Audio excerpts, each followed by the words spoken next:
Hey everybody, Matt Burke here. Today I'm going to be reviewing Soltac #1 from Mad Ruth in conjunction with Arrow Comics. Arrow Comics is an awesome company that put out a lot of cool books throughout the years.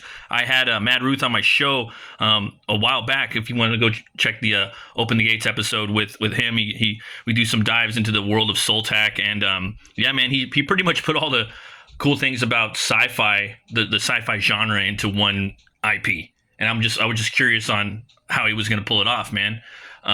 Things from John Carpenter to Resident Evil to aliens and samurais and Snake Plissken. I could just start naming a bunch of things. He's got a lot of experience in the field of this. There's also like I was saying, space marines and whatnot like that. So and that's Craig White, man. He's the creator, the writer, and he does the layouts. I'd recommend reading this. Ninth Millennium, in the 83rd century of humanity. The golden age of our Type 2 civilization has ended. Centuries and gold firmaments have long since been replaced by interplanetary corporations. 100 years of war between man and machine have resulted in countless lives lost, hundreds of settler cities destroyed, and the solar system depleted of the critical resources necessary for our survival. After the Treaty of Ineri was signed, Hades Vex and the AI Hive were exiled to Mars. Artificial intelligence siege weapons were outlawed throughout the corporate order. The effects of dwindling resources have stifled human advancement. Smugglers and pirates, the last threat to the corporate order, launching raids on the supply ships and conduct attacks on mining colonies from hidden bases inside the lawless Cooper Belt. With each corporation competing for their own self-interest, only one organization is authorized to maintain law as an order as a universally recognized interplanetary protection force. Solar Systems Tactical Command, Soltac. So definitely recommend reading that. That right there will like get you right in the story, okay? So now you're in the world, you know what's cracking, and we start up right here. We have this lady sleeping. The alarm wakes her up. This is the Ashiko Corporation research vessel quasar reactor project. She's waking up. She's like, here we go. She hits the alarm. This is Misha Utso, former lead engineer for the NLS project, initiates preparation to observe the latest round of quasar reactor trials. So then you got this guy right here. They're pretty much going setting up a thing where you got Gordon Hewley, third chief engineer right here. He's at the Archon Research Facility in charge of telemetry data for the quasar reactor trials. And so I love this scene right here, man. They're getting ready right here, and they start getting attacked. This dude, the way he sets up this tech right here, the rider, they have to jump through this. Basically, it's like a speed teleporter, something like that. It's like a time jump, if I'm not mistaken. It's a cool little scene right here where they're getting blasted out. I love the art in here, man. The guy really knocks it out of the park. Right here. Warning, proximity alert, detective, collision along present vector is imminent. Captain, what's happened to the sensor relay? If you don't sort this out immediately, I'll have you dumped off at the Sedina mining camp, along with your entire team. Smack! Yeah, man, I'm loving this artwork. And then right here, staring out into the abyss, it became clear to Gordon why all the quasar reactor trials end in catastrophic failure. Spider and Scorpion-class warships, the juggernaut of the AI horde, have been absent from the solar system for almost a century. The Hades X were exiled to Mars at the end of the war for the system-wide extermination of over 7 billion human lives. Banished after the Truce of Erie, pardon my French, bringing an end to 2 centuries of war between man and machine. Gordon never even had a chance to blink. Look at that. Crazy. Then you jump over to this character right here, the bounty hunter. Bounty hunting as a profession can be highly addictive. This is Dex right here. Start at the back. Identify number of personnel and report their movements. This is Red River, George, Kentucky. And what I like about this universe too is everything's still around on planet Earth. It's just, it's been so far into the future that, it's almost like being on another planet, kind of like Planet of the Apes.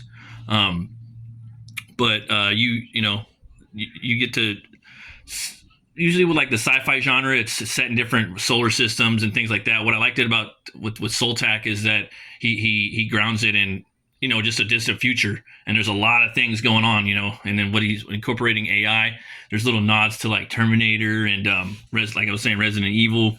It's really, really cool. The prep I'm after is named Castor Mauger, wanted on charges for manslaughter, kidnapping, trafficking, and resisting arrest. Highly dangerous. Proceed with caution. He's got this little ball right here. Searching. For others, it's the sense of accomplishment we get successfully completing a difficult mission. Okay. Target is confirmed. On site. Wanted alive. Accomplices have all been identified. Termination is authorized. For Dexter, it's the intense adrenaline rush. The anticipation of sudden violent action. So we got really cool panels right here. Blam. Housekeeping. You can relax. Someone's finally here to take out the garbage. Brap, brap, brap, brap, brap. You stem pushers should know the drill. You have the right to arrest. The right to resist. Cool little punch right there. Wham. Ah, Sludge, it's the fifth. The filth. Anything you say can and will result in death. None of you wish to come out. Here, have this. Castor Magla, stop right there. Your bail bond has been revoked. It's a grease slab for you, Recco scum. I like the slang that he creates in this book too, man. It's really cool. The creator, Craig, he did like a really deep dive in just creating the lore, the slang, the attire, man. It took him a while to put all this together. You can really tell he put a lot of love into this. We're going to get into the next page, some of the fight choreography, which I loved about this book. Well, that's not very nice. Flip you, up yours. Have it your way, Dreg. Blam. Shoots him in the leg. Geez, that hurts. He puts his stuff back. I prefer to bring you in alive if possible. Just a little details where he's putting his weapons away. Oh, yeah? Well, we'll see how this feels. Stabs him right in the rib. And then you get this awesome fight sequence right here. This is my favorite page in the book, man. I had Craig on the show and we were talking about like a lot of comic books, they don't have fight scenes well choreographed. Some people don't really give a fuck, but me personally, I want to see the breakdowns. I want to see the fight. I don't want to see the melodrama. I don't want to see the wind up and then the dude punches a guy through like 10 brick walls and, the aftermath. I mean, that's cool, but nah, not all the time. Most of the time I want to see the fights. So, right here, he's on top of him. You'll pay for that. It's nothing a few lumps can't fix. Puts him in an arm bar. Looks like he pulls out right there. You're a wild foil to round up. He does a little backbreaker. Break now. But now I must break you. Time's up, punk. It's over. Yeah. He punches him in the where the knife's at, still stuck in his rib. Tries to drop a knee into his head. Bit of a knee-jerk reaction on your part, don't you think? Thump. Frag-a-boom. Oh, what up? Frag-a-boom right there. Gives him a little uppercut. He's still throwing the kicks. We got the close-up right here. The intensity's going. He's slowing down. You've lost a lot of blood, old man. Do you think you really think you can bring me down? Maybe not me, but a bolt sure can. 800,000 volts, enough milliamps to drop an elephant. So that little ball that he had, like his little phantasm ball came up. What took you so long, buddy? Yeah, awesome, man. And just loving the design of this character. He's bringing in the guy. Moving or I'll shoot you again. He's taking him in. stow in any loose items, and please return your seats to their upright position. You may want to brace yourself. He starts just flying all over the place, just antagonizing him, just fucking with him. You might experience a bit of turbulence. Solar Reclamation Services, SRS Detention Center, West Virginia. So again, we're in West Virginia right here. Let's see here. Prisoner exchange usually takes place downstairs in the lobby. Why am I lugging this thug all the way up here to see you? This is the office of Bondsman Bradley Chambers. You're dependable as always, Dexter. I just wanted to use take the opportunity to thank you personally for everything that you've done for your company. And if experience has taught me anything, when the brass are buttering me up, I should always expect the worst. So, what's the deal with all the platinum? In due time, Agent Barrow, please hand your target over to the Soltac enforcement officers and kindly take a seat. I apologize for any inconvenience in advance. This meeting wasn't my idea. Of course it wasn't. It was mine. This is Commander Riley Forge, second in command of Soltac. Great. The frying pan. Fancy seeing you here, Commander. It's been a while. Bradley, you don't mind if we commander your office, do you? Or commandeer your office, do you? Thanks.